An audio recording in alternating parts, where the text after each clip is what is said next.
I've been obsessed with Zone 2 training for the past few years, and I've been consuming every piece of content from all the big experts, but they use such big words that it's a bit confusing to understand what to do. So today I'm gonna distill everything that I've learned in a simple and easy manner.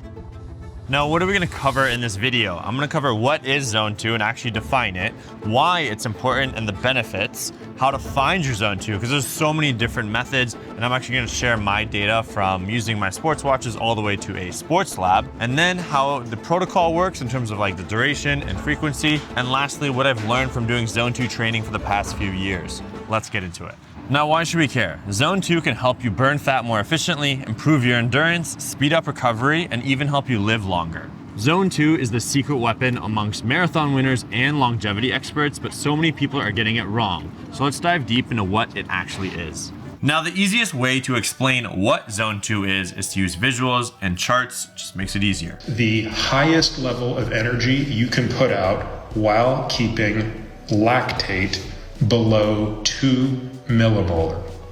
Okay, that's a lot. Let's explain what it means. From what I've learned, Zone 2 is the place where you're able to output the most amount of power, effort, energy in your exercise while burning the most amount of fat as your fuel source for that workout. That's what it means in its most simple terms. Where does that start? First thing, mitochondria. If you ever took biology in school, you know our teachers told us that mitochondria is the powerhouse of the cell. This is the mitochondria. Mitochondria creates energy you're working out, whether it's on a bike, running, rowing, whatever that might be. We're using mitochondria, and there's a whole system to activate our muscles to then allow us to do that exercise. And as some of you might know, we have typically two types of muscle fibers: slow twitch and fast twitch. Fast twitch muscle fibers use sugar, glucose, carbohydrates to power them, whereas slow twitch use fats as a fuel source. And that's why in Zone 2, you're trying to maximize the output of your slow twitch muscle fibers, which means we want to exercise our slow twitch muscle fibers at their peak so that way they can get stronger and we can output more power while using mainly fat as our fuel source, increasing the number and the effectiveness of the mitochondria in these muscles. This chart is from Dr. Inigo San Milan's YouTube channel, so go check it out. He dives way into more depth if you want to learn about that. But he kind of shows us we have type 1, type 2A, and type 2B muscle fibers, where he mentions using type 1, slow twitch, the oxidative system, aerobic, as some people might call it, base building, and that all comes down to our Zone 2, which here in this chart you can see we have Zone 1, super easy. Zone 2, which is the maximum fat burning stage. We're using fat as a fuel source. You're not literally burning fat, but you're using it as a fuel source to drive energy. And then as you go higher into the zones, you know, if you're sprinting, then you're kind of in Zone 6 in the VO2 max ranges. You're just using different muscles, different energy systems, and you're getting different adaptations. Today, we're focused on Zone 2, the slow, steady state cardio. So now that we understand what Zone 2 is, how do we find our Zone 2, right? We have mitochondria, fat burning, which is this green line right here. We have energy output, which is our exercise, the work, the effort that we're putting in, which is this red line right here. And I need to figure out for me, where is my power output specifically to me? Because it's going to be different, unique for who you are, your genetics, how trained you are in that specific exercise. So how do I figure it out? That's the confusing part. There's so many different methods, but I want to review them all and talk about which ones are actually helpful and which ones are not. Now, the most accurate way is to go to a sports lab, which can cost you $200 to $500 US, and you can get results like this, where you have your zones, you have your heart rates, you have your pace. Actually, let me show you what a lab test is like. All right, we're here at the lab. We're about to do some testing. Dave here is gonna test my threshold, so we're gonna get the exact Zone 2 right now. We've got a metabolic cart right here, so it's gonna be as accurate as possible. So we're gonna have you run for about 24 minutes. We're gonna do a series of 4-minute stages. We're gonna progress you from right below your first threshold and slowly ramp you up until you reach your second threshold. And then from there, we'll get really accurate measurements of your different zones and what your training paces are. It'll help you set up for success for the marathon. So we have a lot of pieces for the mask that you're gonna be wearing. We have some head straps. We have some heart rate monitors. We have some valves for the machines and some filters. All this goes into best success possible for the most accurate VO2 measurements in the world. Yes, right now I'm just designing the protocol. Like I said, we're going to be doing about 5 different stages. Each stage is going to be 4 minutes. I think this protocol pretty similarly mirrors what's done in Olympic testing. So like I was saying before, the mask is designed to go over your nose and your mouth. I'm going to give you a 10-15 second heads up before the speed's gonna change. All right, so we're gonna get going in a few seconds here. We're only gonna be increasing the speed. That's gonna happen every 4 minutes. Incline's gonna stay at 0 the whole time. That's complete. All right, just finished the threshold testing. All good. I think I could have gone harder, right? All the different metrics that I'm looking at in real time as we're going through the test. So keeping track of the different stages and the time of the total test, the money number here, the VO2, and then a couple of these other metrics tell me how intense your body feels the exercises. So your first threshold looked to be about the 6.0, a little bit higher than the 6.0 miles per hour. Okay. And then your second threshold was closer to the 7.5, 8 miles per hour. So I could potentially run a sub 4-hour marathon. I think you've got it in you. Yeah? Definitely. Now, the second most accurate way is to use a lactate measurement from your blood. So when we work out, we produce energy, our mitochondria are working. As soon as our cells don't have just enough oxygen, they produce a lactate as a byproduct. So that's where the lactate measurements come in. Dr. Peter Attia says, you know, around 2 millimoles most likely. So you want to keep it at 1.9 millimoles or below, which you can measure using blood. Both the mask and lactate test can be done in a lab, whereas a lactate test can also be done at home if you buy the device and start to fingerprint yourself, which I'm a bit scared of. I have the device and I can do a video on that. If you want to see it, just let me know. So those are the two most expensive, most accurate ways. What are the other methods that we can use maybe as a normal person and you don't want to spend all that money? Nick Bear, if you've ever watched him, hybrid athlete, he loves the Phil Mathetone method. It's just a calculation. You do 180 minus your age. So for me, that'd be 148 beats per minute. So when you're doing kind of these aerobic base building, zone 2, whatever you want to call them, I'm going to batch them all in one thing. I would want to run my workouts or cycle at just below 148 beats per minute. But maybe that's not cool enough. I want to follow something called the Carbon N formula to figure out potentially a more accurate way based on your heart rate for what that zone might be. Next are fitness watches. So I could use my Apple Watch if I go to settings, workouts, and I scroll all the way down to heart rate zones. There is a feature where it's going to automatically calculate heart rate zones for me based on my resting heart rate and maximum heart rate from the past 30 days. I think it resets on the first of the month. That's one way to do it. If you do a lab test, you can also update that via the manual section. Or if you have a Garmin, you can go to more, scroll down to Garmin devices, pick your device, scroll all the way down to user profile, tap heart rate and power zones. You'll find heart rate.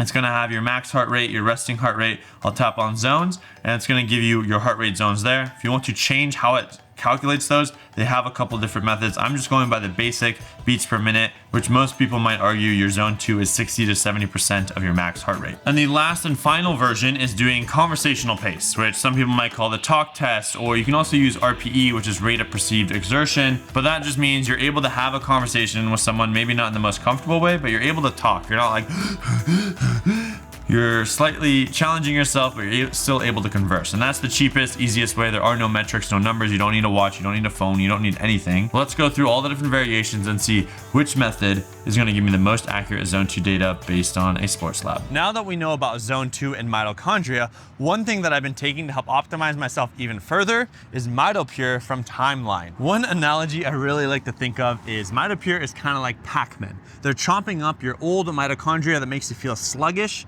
and help recycle it with new healthy ones. I like to identify myself as a bit of an athlete and I want to perform at my best. And they recommend taking 2 soft gels per day, but I decided to double that because that's what they recommend for athletes. So it's 1 gram instead of 500 milligrams. And I feel less sluggish and less tired in the morning. Clinical research in humans shows that MitoPure improves cellular health, muscle strength, and muscle endurance, making it the #1 doctor-recommended longevity supplement. Timeline is a Swiss-based life science company and a leader in urolithin A research. They spent 10 years of research to bring this product to market. Urolithin A is a postbiotic that's nearly impossible to get from your diet alone. It's a powerful compound derived from L-arginine's found in fruits like pomegranate, which support mitochondrial health and enhance cellular energy and vitality. Timeline is offering 50% off samples of MitoPure, so make sure to use discount code Shervin and click the link in my description. Thank you, Timeline, for sponsoring this video. So you should be able to see your results on the screen now here. Yes, that makes sense with your corresponding heart rates. That 143 was the barrier for your first threshold. So in zone 2, you're going to be between 120 and 143. There's a little bit of wiggle room there, but if you're trying to focus on zone 2, I wouldn't say keep a steady heart rate of 150. And then essentially, does this mean I could run a marathon at 7:30 pace at a 163 heart rate potentially? Yeah, it's definitely going to be towards the upper end of that for sure. I think there's potential there to this marathon prediction time. So let's see if we can run those 7:30 mile paces. If we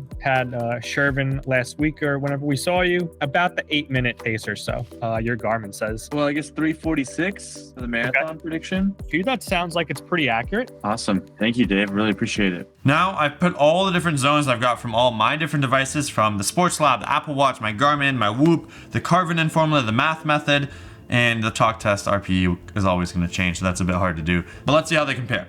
So the Sports Lab that I recently did put me at a 120 to 143 heart rate beats per minute for my zone 2. The Apple Watch put me 140 to 150, which is much higher. Garmin was 113 to 131, which is much lower. My Whoop put me to 116 to 136, which is slightly above my Garmin. So when it comes to the wearables, they're all calculating it slightly differently. They're using different formulas, different algorithms, and that's why we're seeing such a different variation, as well as they're using my resting heart rate and max heart rate to make those calculations.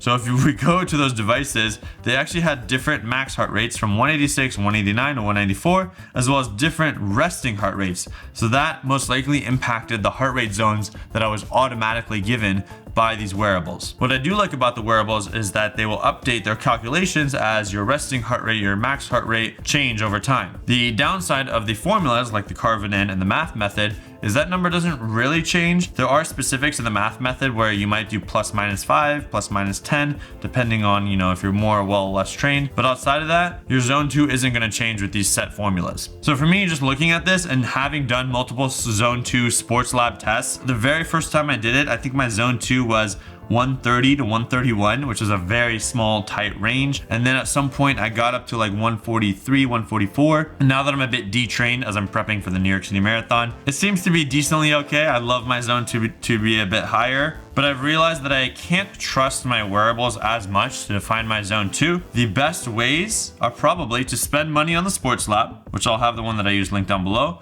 or to go the freeway, which is the talk test. And that's typically what I try to do when I go out running. I know my zone 2 is going to be around 136 to 146. I use that as kind of like a vague range to make sure I'm not in the 160s. And if I have an updated Sports Lab test, I will enter these heart rate zones manually into that device. So that way I can try to maintain as close to these numbers as possible. And the biggest thing to note is the most accurate way is your carb and fat burning ratio or your lactate in your blood. Heart rate is not one of those two. Heart rate is a proxy for these two metrics. So when you do those tests, you're then saying, all right, we know that this is the range, and this is kind of where my heart rate was during that test. And now whenever I train, I'm using heart rate as a proxy to help me maintain to stay within that range as much as possible. So use your heart rate as a tool and remember that it's a proxy, but don't put too much pressure on yourself and making sure you're within those like 1 to 2 beats per minute. And personally, what I like to do is use a chest heart rate monitor like this Polar one or the Garmin one, and that just helps it be a little bit more accurate, especially in the winter. So that way your heart rate numbers can be helpful when you're trying to use it as a way to kind of keep you within these XYZ bounds. Now that we define what zone 2 is and how we can find our own zone 2, what do the experts recommend? Well, first one, Phil Mathatone from the Math Method recommends 3 to 5 hours per week. Dr. Andrew Huberman, the #1 podcaster in the world, recommends 2.5 to 3.3 hours per week. Dr. Peter Attia recommends a minimum of 4 hours per week.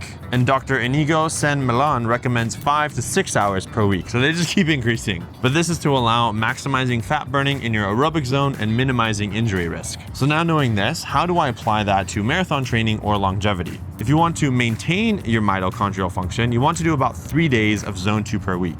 If you want to improve and get better, then 4, 5, and maybe even 6 days per week is the best protocol. Now that we have the total number of days per week defined, how many minutes should you be doing per session? Most of them say 30 minutes is good if you're untrained. So if you're just getting into it, 30 minutes is good enough. And maybe if you need to do 15, that's fine as well. At 30 minutes, you might start to see some adaptations. Once you are trained, the minimum dose you need to get some level of adaptation seems to be around 45 minutes. And the upper end in one session is about 90 minutes. So personally, when I do my zone 2 training, I try to keep it between the 45 to 90 minute mark. And I try to aim to do at least 3 if I'm maintaining, and then 4 to 5 sessions per week if I'm trying to improve my metabolic fitness. 2 things I try to do when I do my zone 2 training is not to step outside that range. So I will not do any kind of high intensity exercise at least 1 hour before I do that training, because it can take up to 30 to 60 minutes to kind of reset your body into that energetic system. And second is during the training session, I'm not adding anything else in. If I need to do high intensity stuff, I'll do it it at the end. If I need to do strength training, I'll do it afterwards. Because as soon as you transition from the slow twitch to the fast twitch muscles, getting back to a mostly fat burning state becomes a little bit harder on your body, and you're not going to get as many of the benefits. Yes, there are other minor rules that you can follow too, but I just try to follow those 2 big ones. Now that we know what zone 2 is and what the protocol is, what have I learned from all this training, and what can you take away from all this? Now, what have I learned? Well, there's 2 scenarios for when you want to do zone 2 training. One is when you're training for a marathon, triathlon, whatever it is, and the second is longevity. I think if it's just general health and longevity, use the conversational test, the talk test, when you're trying to figure out where your zone 2 is. Sometimes using your heart rate data can be helpful to make sure you're not going too high. Second is if you're training for a marathon or a triathlon and you actually want to know your specific numbers, that's where I think it can be helpful to go do a lab test like we did and figure out your exact zone 2 during that time and that level of fitness, so you can define your training program from there, and then maybe retest closer to the marathon so you can know where you are. That does obviously cost more money, but if you have a goal in terms of maximizing your training, I think that's where you can get the most value. Find a company or a place that has a metabolic cart. I'll link the one that I use down below. But the biggest thing I've learned is if you're trying to do any kind of method that's in the middle and requires some level of complexity, it's not really worth the time. Go with the simple to use conversational talk test or use this expensive sports lab. The middle stuff can be a little bit confusing and might not be worth your time. And the last 2 things is don't obsess over the data. It's very easy to be like, oh no, my heart rate was this much out of it. There's so many factors that can impact if you're in or out of zone 2. Over obsessing over these specific little things is not going to be valuable and good for your time. And 2, knowing that your lifestyle and behavior habits are also important. So if you're not showing up, you're not doing it consistently, a lot of these metrics and numbers aren't going to matter as much. And I think most people who are trying to strive for, maybe it is longevity or it's your first marathon, you're more likely going to struggle with the habit of showing up than you are with actually staying within the bounds of what other metrics tell you. So focus on habits, focus on lifestyle behaviors.